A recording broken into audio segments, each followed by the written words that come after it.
If you can solve this problem, I'll give myself to you. I'll do whatever you ask. At the middle school reunion, the former winner of Tokyo University's beauty contest and daughter of a company president hit us with a tricky, mean-spirited question. For some reason, she had always seemed to dislike me, and now, she was smirking and ridiculing me, mocking the fact that I had only finished middle school. Her expression clearly said, "There's no way you'll solve this." But I am. Sorry, it was too easy, so I already solved it. What? Actually, I am. The company president's daughter froze upon hearing the truth about me. Now then, what shall I make her do? My name is Matthew. Due to work, I returned to my hometown for the first time in 15 years. Although I grew up here until middle school, I didn't have many fond memories of this town. After moving away in my third year of middle school, I made an effort to keep my distance from this place. I lost touch with my old classmates and skipped both the coming-of-age ceremony and reunions. If it weren't for work, I would never have set foot in this place in my entire life. After 15 years, I assumed no one would recognize me even if I passed an old classmate on the street, and I certainly wouldn't recognize them. I didn't plan on revealing anything about myself, so I was just going to finish my work and leave quickly. As I stepped off the train at the familiar station, I felt an odd sense of disconnection from the quiet scene before me. It was hard to believe this was the same town I once knew. Since I had time before my hotel check-in, I stored my carry-on suitcase in a locker and decided to take a walk around. I didn't leave this place out of some dramatic rejection. Even though having no real attachment to it anymore, I felt a pang of sadness knowing what it once was. I guess even I have a bit of nostalgia left in me.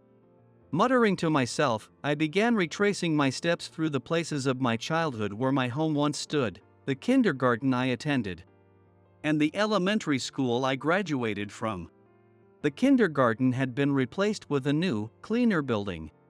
To the right, where a shop once stood, the lot had been absorbed into the kindergarten grounds. I used to be close with the shop owner's grandson. Whenever my mother was late picking me up, I'd wait in their shop. To the left, the lot was now empty. I couldn't even remember what used to be there. I continued on to the elementary school. The school I attended for 6 years had partially been converted into a community center. With a shrinking population, it must have been shut down. I decided not to visit my middle school and headed back to the station instead. By now, it was just about time to check into my hotel. Retrieving my carry-on suitcase from the locker, I checked the bus schedule. It was 3 stops away by bus or about a 15-minute walk. The last bus had left just 5 minutes earlier, and with only 3 buses per hour, the timing was awkward. I was about to walk when a taxi conveniently pulled into the station's traffic circle. Flagging it down, I gave the driver the hotel's name. The ride lasted only 5 minutes, and the driver didn't attempt to make small talk. I handed him a $10 bill and told him to keep the change. He kindly took my carry-on suitcase out of the trunk for me. There was only one hotel in this town, and I knew people from my business partners were also staying there. Not wanting to run into anyone before tomorrow's meeting, I decided to stay in my room until then. My room was on the 8th floor. Once inside, I placed the convenience store-bought meal and bread on the table and pulled back the curtains. Bathed in the evening sunlight, I could see the middle school I had avoided visiting earlier. The moment I caught sight of the unchanged building, I could almost hear a classmate's voice, "Stay out of my sight, you're irritating." Hannah Anderson transferred into my class during the 3rd semester of our first year of middle school. The moment she stepped into the classroom, everyone held their breath. She was stunning. She wasn't just beautiful, but her grades were top-notch. She was the definition of beauty and brains. She stood out wherever she went, and even high school boys from the neighboring town came daily just to catch a glimpse of her. She became the student council president and was someone even the teachers held in high regard. Perhaps because of her role as student council president, she treated those around her with kindness and quickly became the most popular student in the school. Everyone, That is, except for me. For reasons I never understood, Hannah seemed to have it out for me. She harassed me when no one was watching, making sure her actions would go unnoticed. I didn't know how to handle her, so I spent most of my time trying to avoid her. When I was with my friends, she never did anything overt. But things like only my handouts being mysteriously blank or her accidentally dropping test sheets and revealing my scores to the entire class happened often. Each time, she would tearfully apologize in front of everyone, and I had no choice but to accept it. Everyone, including classmates, teachers, and even my closest friends, was on Hannah's side. No one believed me when I tried to explain what was happening. I wasn't isolated at school. I had friends, my grades were above average, and I did decently well in club activities. From the outside, my middle school life seemed perfectly normal. And yet, since Hannah's arrival, I had always felt a sense of loneliness. I also wanted to do something about the situation, so I once asked Hannah why she was only picking on me. She just laughed and said, "Don't flatter yourself," before walking away. Man, I'm remembering some unpleasant things. I threw myself onto the single bed. I endured being in the same class as her during my second year of middle school. But when I found out we were placed in the same class again for my third year, I started skipping school more often. Fortunately for me, shortly after that, my family had to move. I told no one, neither Hannah nor my classmates, and left without saying a word. The next day, I was busy with site inspections and meetings with the client. We had agreed to meet in the hotel lobby beforehand. There was a man accompanying the usual representative from the other company who always takes care of us. Since we were meeting for the first time, we exchanged business cards. When he looked at my card, the man suddenly raised his voice and said, "Matthew, is that you? Excuse me, where might we have met before?" The moment I heard his voice, I knew exactly who he was. But I deliberately pretended not to remember and asked him, "It's me, Kevin. We were in the same class in middle school. You just transferred without telling anyone."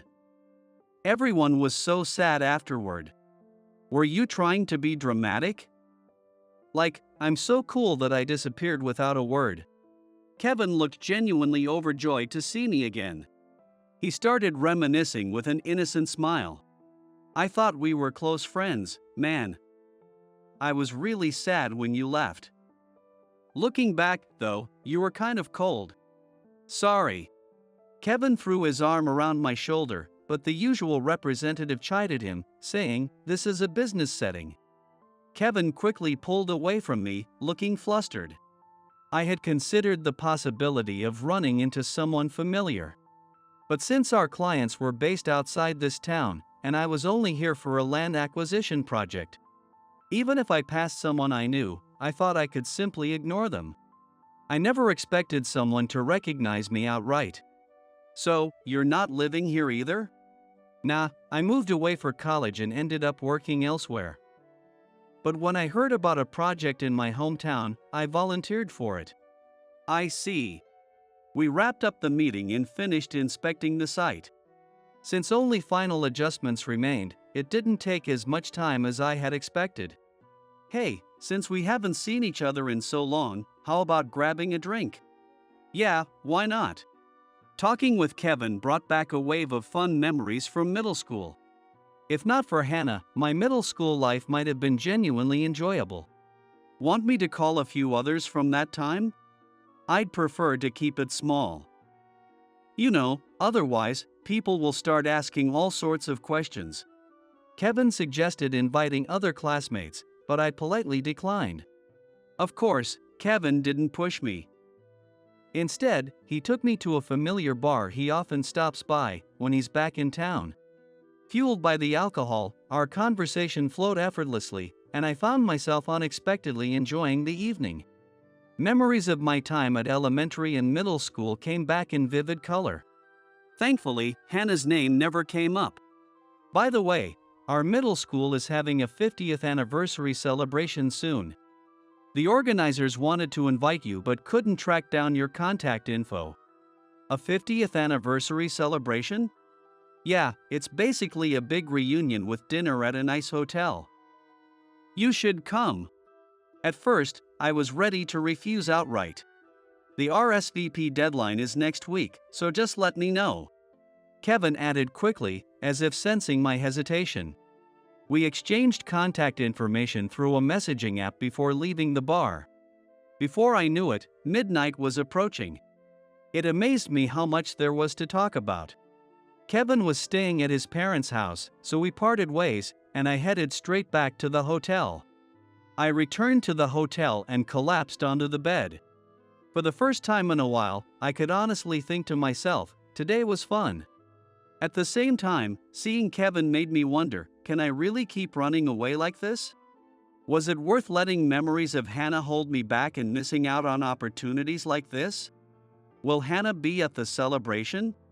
If she wasn't, all the better, I could enjoy myself without any trouble. But what if I see her? I wasn't the same person I was back then. I was an adult now with years of experience behind me. I no longer felt like I would lose if I faced Hannah now, and if her presence had become such a monumental trauma for me. Wasn't this my chance to overcome it? Using the messaging app one had just installed, I sent a message to Kevin, telling him I would attend. When I arrived at the hotel, I ran into Kevin by chance in the lobby. The event hadn't started yet, but the spacious hall was already alive with cheers and laughter from every direction. Weaving through people reconnecting and sharing nostalgic reunions, I searched for the table matching the name card handed to me at the reception. At the round table, a few of my former classmates, all dressed up, were already seated. As soon as they saw me, they stood up. Matthew. Is that really you? It's been forever. I must have seemed quite the rarity because, before I knew it, I was surrounded by my former classmates. You're alive after all. Of course I am. You disappeared so suddenly, so we were all worried about you. Well, I'm glad you guys even remember me. Seeing their faces took me right back to middle school. The way they spoke and acted felt like nothing had changed since then. Some were now sharp-looking company presidents in pressed suits, while others, dressed elegantly, were balancing careers and raising kids. Yet here, they all seemed to slip back into their younger selves. As I enjoyed being in that pleasant circle, a different kind of murmur, unlike the earlier cheers, came from the entrance. Everyone turned their heads in that direction. Wow, she's stunning. She stood tall and elegant with a mature face adorned by makeup fit for an actress, wearing a designer dress. The way she walked made the place feel like the runway of a high-end fashion show. Hannah. I looked away from her, who had drawn so much attention. Hannah, you look like a model or an actress. Well, I just walked on a real runway the other day. I guess I haven't broken the habit yet. As expected. A former winner of Tokyo University's beauty contest like you lives in a completely different world from us commoners. That was already 10 years ago. Hannah replied jokingly, chatting as she walked by different groups. Her figure truly resembled a Hollywood actress on a red carpet. Not wanting her to notice I had been mesmerized, I called out to a server passing by with a tray of drinks. Instead of champagne meant for toasts, I grabbed a beer to wet my throat. It's been a while. Hannah stopped just behind me and spoke. Yeah, it has. I answered without turning toward her. You've been hiding all this time, so what brings you here now? Hannah leaned in close to my right ear and whispered in a voice only I could hear. I caught the pleasant scent of her cologne. Do I need to tell you? Of course. I'm curious. Why did you skip school in middle school? Why did you suddenly move away, like someone running from the night? Hannah spoke with a twisted smirk, her voice audible only to me. With Hannah drawing attention simply by her presence, every little move she makes seems to captivate those around us. As a result, all eyes are on us. It's none of your business, and I don't feel like talking about it. You really don't like me, do you? Saying that, Hannah headed towards a table a little farther away. What a shame we're not at the same table. The room buzzed, but I pretended not to hear and sipped my beer. To dry my sweaty palms, I shook them under the tablecloth, and that's when Kevin came over. "When did you get so friendly with Hannah?" As if someone like her lives in a completely different world. I'd rather avoid getting involved with her. Don't be so picky. The guys here will envy you just for talking to her. That's the last thing I need. Even as the ceremony began, I couldn't shake the frustration from how Hannah hadn't changed since middle school. I had thought naively, perhaps that maybe she'd grown up and would offer some kind of apology. I didn't expect that much, but I figured we could ignore each other like adults, and that would be fine. I just wanted to be left alone. And yet, she approached me with the same attitude as back then. Far from showing any remorse, she wouldn't even leave me alone. The ceremony proceeded, and after the speeches from the guests, dinner and mingling time began. While everyone else got up to visit other tables, Hannah remained seated, entertaining the people who approached her. When I realized she wasn't going to leave her seat, I stood up and decided to make my way around the other tables. At that moment, Hannah stood and walked toward me. "Hey Matthew, you were good at math, right?" Caught off guard, I looked at her. What was she trying to say? "Remember when I was a class rep and I carried everyone's test papers back to the classroom? That time, I accidentally dropped yours." Now that she mentioned it, I did remember. It hadn't been an accident. She had clearly done it on purpose, putting my test on display for everyone. Did something like that happen? You remember that well, don't you, Hannah? Because Matthew's answers back then were so unforgettable. She said, laughing quietly to herself. That was the worst score I'd ever gotten. And she had shown it to the entire class. There was no point in making excuses about it now. I've been bothered because I can't seem to remember this.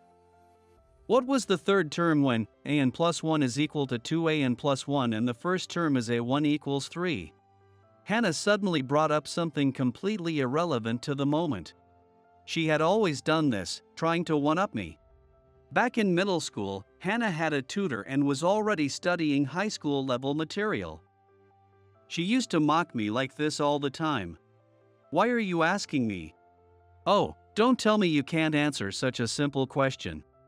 Then she added quietly, just so I could hear. "Of course, a middle school graduate wouldn't know." I sighed.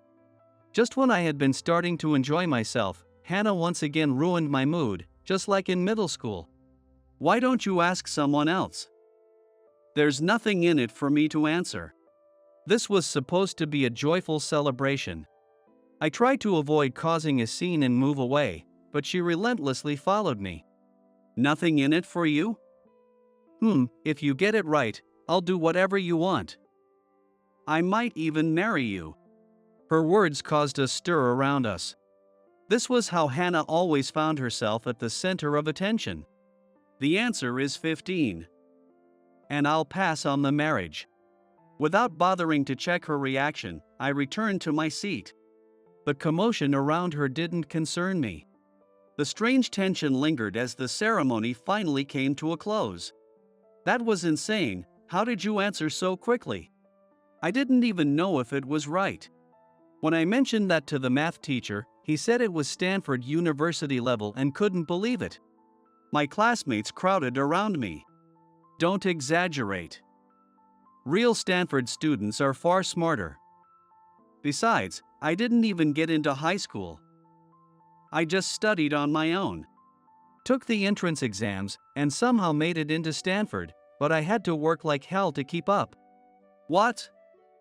You actually went to Stanford?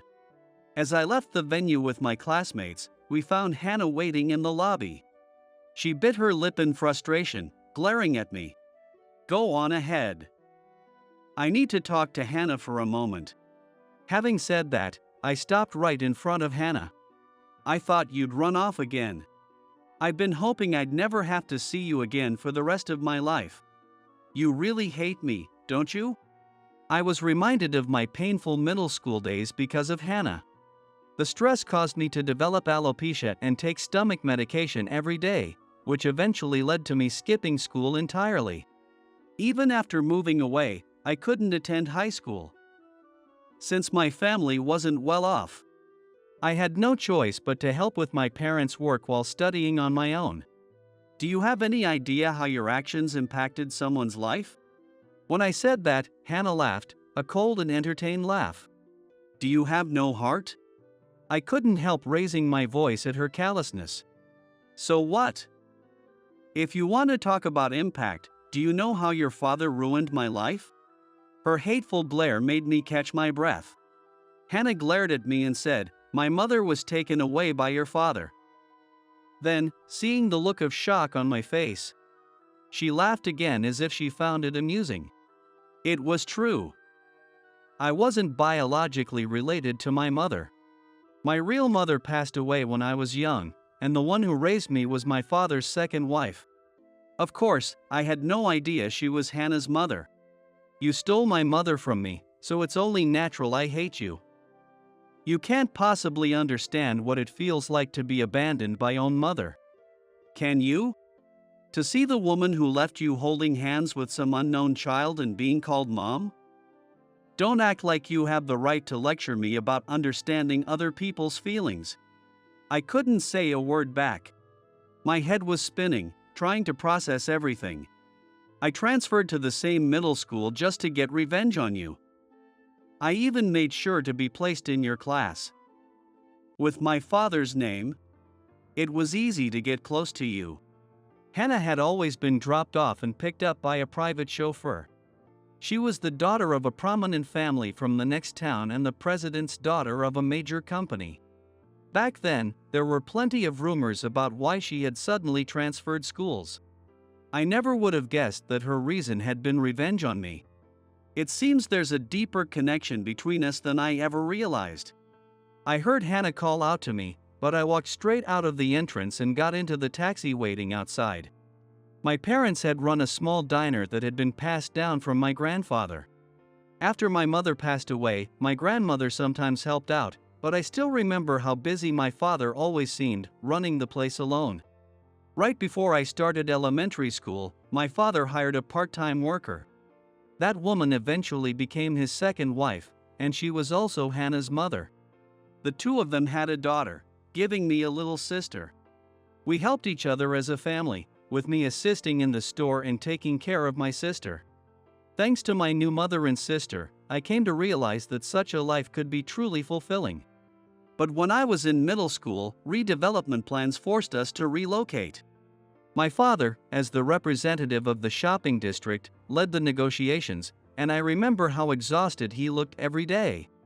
The developers promised that the relocated shops would be given priority in the new mall, but construction was delayed indefinitely, leaving the shop owners stranded. My father said, "Let's take this opportunity to move and start fresh," and he quickly found us a new place to live. He thought a change of environment might also help me with my school refusal. As a result, we were the first to leave town. The company leading the redevelopment was Hannah's father's company. My stepmother was always kind, treating me and my sister equally. She never indulged in luxury or selfish desires, always putting the family first.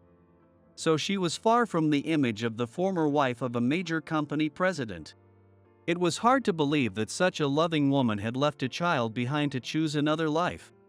Instead of returning to my apartment that night, I headed straight to my parents' home. "Welcome back. Have you eaten yet?" My mother greeted me with a smile, her first concern being whether I'd had dinner. I hadn't. I had come straight home after turning down an invitation to go drinking. "Let's wait for your father and eat together, then. Before dinner, there's something I need to ask you." I carefully chose my words as I shared what Hannah had told me. The next day, I asked Kevin to contact Hannah, and we arranged to meet. "Is this about the marriage proposal? Changed your mind after all?" Kevin teased. I brushed him off. When I arrived at the designated cafe, Hannah wasn't there yet. I took a seat and ordered a coffee. After a while, Hannah showed up with a sullen expression on her face.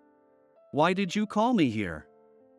Don't tell me you're going to grovel on behalf of your father." Ignoring her usual provocation, I relayed what I had heard from my parents.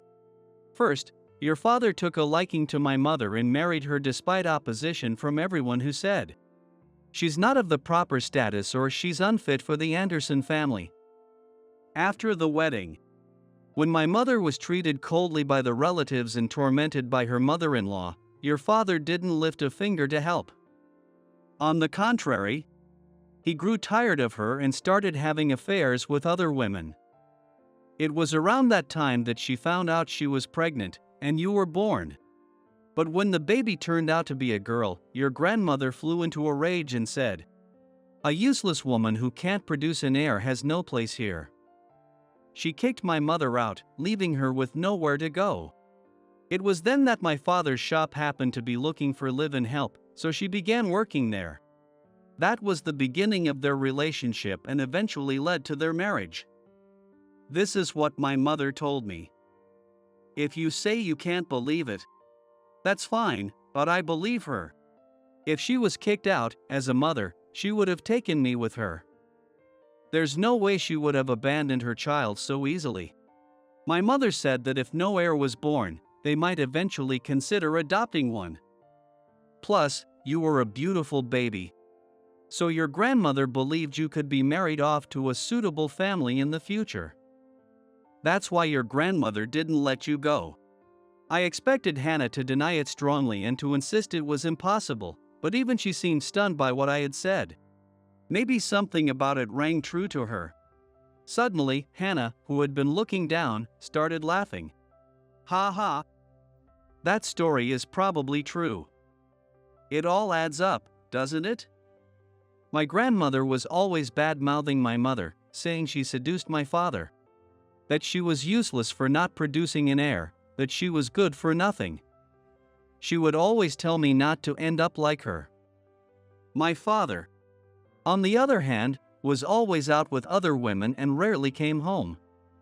No matter what I did, he just ignored me, though he never failed to provide money. As long as I had good grades and looked beautiful, I could get away with anything. And yet, both of them would say to me, "We'll marry you off to someone from a good family.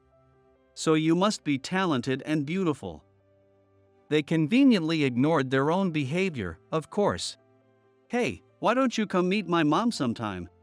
Before I realized it, the words had slipped out. Hannah looked at me, her eyes wide in shock. The project I'm currently leading includes rebuilding the shopping mall that Hannah's father's company abandoned 15 years ago. I still remember the look on my father's face when he stood in front of the empty lot where his shop used to be. That sadness stuck with me. I wanted to rebuild my father's shop here, even though part of me wanted to forget my time in this town. So, I worked hard. I studied on my own, saved money by working part-time jobs, and, though it took longer than others, I earned a degree in business management from a top university. Now, as a consultant in high demand, I've come back to lead this redevelopment.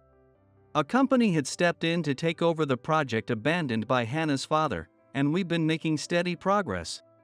After the reunion, something shifted. I no longer felt resistance to being back here. One day, while I was on site, Hannah reached out to me. I've finally sorted out my thoughts and made up my mind. I want to accept your offer. At first, I didn't understand what she meant. You know, about meeting my mother. Alright, I'm already in the area today, so I'll contact you when I'm done. But the roads near my place are narrow, so with your car. There's no chauffeur anymore, so I'll walk myself. I've left home and started living on my own. I've also stepped down as an executive at my father's company. I just thought it was time for a fresh start. Hannah's words surprised me. After work, I met her at the station. She still stood out, so people couldn't help but turn and stare, but she didn't seem to care. I didn't want to make her take the train, so I hailed a taxi. Hannah was nervous. She didn't say a single word on the way. Her uncharacteristically quiet demeanor almost made me laugh, but I kept my face turned toward the window. When we arrived, my family was waiting. When I welcomed the visibly nervous Hannah, my sister's eyes lit up with excitement as she exclaimed, "I can't believe such a beautiful person is my blood-related big sister." For once, Hannah looked flustered, a shy expression crossing her face. I was stunned because she was rarely embarrassed. "It's a small place, but please come in." My sister took Hannah by the hand and led her to the back. My mother had worked hard to prepare a feast, waiting for Hannah with plenty of dishes. "Mom!" The moment Hannah saw her, she broke down, sobbing on the spot. From that day on, Hannah started visiting our home more often. She got along well with my sister. They went shopping together, visited cafes, and spent time like real siblings. Even my father, still somewhat reserved, began helping her with career advice. "Hey, if you're still looking for work, why not help with my project?" "I can't. I did terrible things to you. I don't deserve that." Hannah was clearly holding on to guilt. With everyone else in my family, she was fine, but when it came to me, there was still a wall. "You said at the reunion that if I got the answer right, you would do anything, remember?" I genuinely needed the extra help, and with Hannah's background as a Tokyo University graduate, her credentials were truly impeccable. Still, I couldn't resist teasing her. Fine. 3 years later, the redevelopment project was a success. The shopping mall exceeded its expected foot traffic and became a bustling hub of activity. My father's shop was reborn, transformed with my sister's creative ideas into a stylish diner that became a hit on social media. Seeing the three of them, my father, stepmother, and sister, happily running the place together, I finally felt my dream had come true. I'm still thriving as a consultant for major corporations. These days, I'm so busy that I even have to turn down new clients. Hannah became an indispensable partner in my work, supporting me far beyond my expectations. "Hey, don't you think we're practically family already? What are you talking about? Are you working so hard you've finally lost it? Maybe you need a break." Amused yet still concerned, Hannah listened as I asked, "At that ceremony, I said I'd decline the marriage, but can I take that back?" Her face turned bright red, all the way to her ears.